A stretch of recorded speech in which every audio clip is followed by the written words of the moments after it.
marrje e Komisionit Qendror të Zgjedhjeve. Nuk e di e ka mende Megin?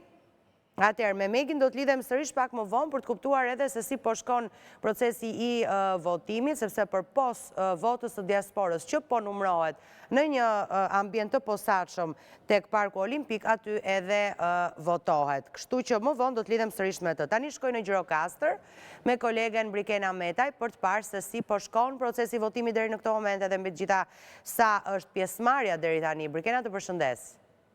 Përshëndetje, Ola.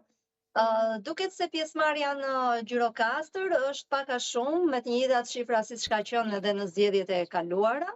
Mëngjesi ka nisur sigurisht me një ritëm më të lartë, më falni, dhe tani në orët e drekës sigurisht gjithmonë ky orari i pauzës, le të themi, kur ulet edhe ritmi i pjesëmarrësve në votime për shkak edhe të orarit të drekës edhe të shkëputjes së njerëzit, e presim që në orët e pasdites, rreth orës 17, të kemi përsëri një fluks tjetër dhe atëherë do duket edhe më shumë se si do të jetë pjesëmarrja përfundimtare. Me sa kemi pyetur në të gjitha KZAZ-t dhe qendrat e votimit që ne kemi kontrolluar, pjesëmarrja është e kënaqshme dhe është pak a shumë në të njëjtat shifra siç ka qenë edhe në zgjedhjet e kaluara, ndërkohë që nuk jam raportuar problematika shqetësuese përgjatë ditës së sotme deri në këtë orë. Mua sapo më erdhi një mesazh ku më njoftohet se në Arshilengo kemi një rast fotografim vote. Pra nuk e kam numrin e qendrës votimit ku ka ndodhur rasti, por sapo e kam marrë këtë informacion dhe nuk është se kam detajet e hollësishme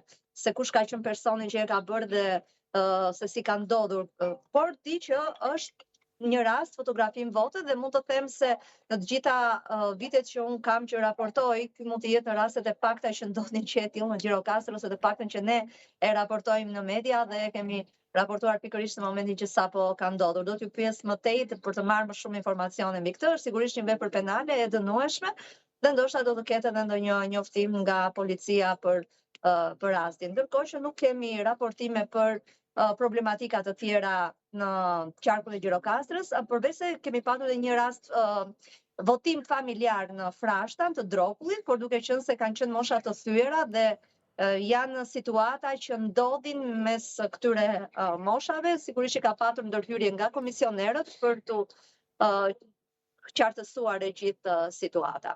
E kuptoj, nga eksperienca e zgjedhjeve të kaluara, kur voton më shumë Gjirokastra, gjatë orëve të paradites apo orëve të pasdites, Brikena?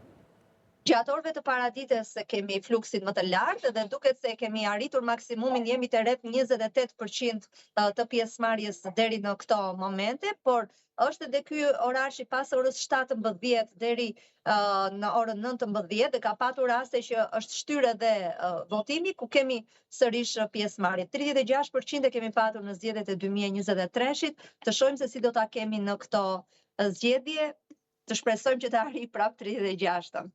Në qartë. Faleminderit Brikena për informacionet e përcjella në studio.